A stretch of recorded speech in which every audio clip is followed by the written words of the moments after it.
Halo semuanya, selamat datang kembali di channel Indostrategi. Hari ini kita bakal ngebahas Papua Tengah.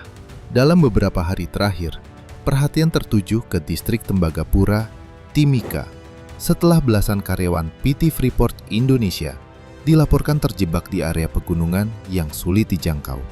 Total ada 18 orang pekerja yang berada di Pos Tower 270, sebuah lokasi vital yang berada di medan ekstrim, sekaligus masuk kategori objek strategis nasional.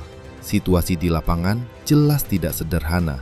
Selain kontur wilayah yang berat dan berada di ketinggian lebih dari 2.500 meter di atas permukaan laut, faktor keamanan juga menjadi tantangan tersendiri.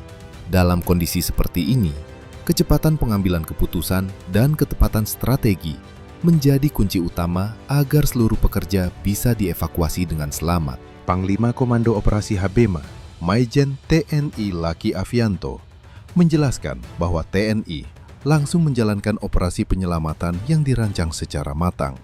Operasi ini dilakukan dengan pendekatan yang terukur, senyap, dan mengutamakan keselamatan semua pihak. Menurutnya, waktu menjadi faktor krusial, sehingga setiap langkah harus dihitung dengan cermat.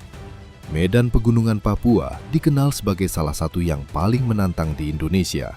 Jalur terbatas, cuaca yang cepat berubah, serta minimnya akses darat membuat pergerakan pasukan tidak bisa dilakukan secara terbuka. Karena itu, unsur kejutan dan pergerakan tanpa menarik perhatian menjadi bagian penting dari strategi operasi. Maijen Laki juga menegaskan bahwa dalam situasi ini, negara hadir melalui tindakan profesional aparatnya.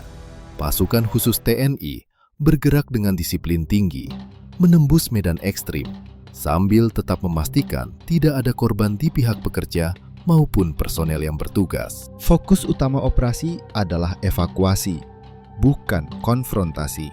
Untuk mendukung keberlangsungan misi, TNI tidak hanya mengandalkan pergerakan darat. Dukungan udara turut dikerahkan, khususnya untuk menjaga kondisi para pekerja yang terjebak. Melalui penggunaan drone kargo, pasukan logistik dan obat-obatan dapat disalurkan secara tepat sasaran, meski lokasi berada di area yang sulit dijangkau kendaraan konvensional. Langkah ini dinilai sangat efektif karena memastikan para pekerja tetap dalam kondisi stabil selama proses penyelamatan berlangsung. Di saat yang sama, pasukan di lapangan bisa tetap fokus pada pengamanan area dan persiapan evakuasi tanpa harus terbebani masalah logistik. Setelah 2 hari operasi berjalan, hasil positif akhirnya tercapai. Satgas TNI berhasil mengamankan kembali Pos Tower 270, sekaligus mengevakuasi seluruh karyawan PT Freeport Indonesia dari lokasi tersebut. Proses evakuasi dilakukan secara bertahap, tertib, dan terkendali, hingga semua pekerja dipastikan berada dalam kondisi aman. Keberhasilan ini menunjukkan pentingnya koordinasi, perencanaan, dan pemanfaatan teknologi dalam operasi di wilayah dengan tingkat kesulitan tinggi. Lebih dari itu, operasi ini juga menjadi gambaran bagaimana negara berupaya hadir dan melindungi warganya, khususnya di kawasan strategis dengan tantangan geografis dan keamanan yang kompleks. Kini, seluruh pekerja yang sempat terjebak sudah berada dalam kondisi selamat. Operasi pun dinyatakan berhasil tanpa adanya korban. Sebuah misi yang menegaskan bahwa keselamatan manusia tetap menjadi prioritas utama dalam setiap langkah yang diambil di lapangan.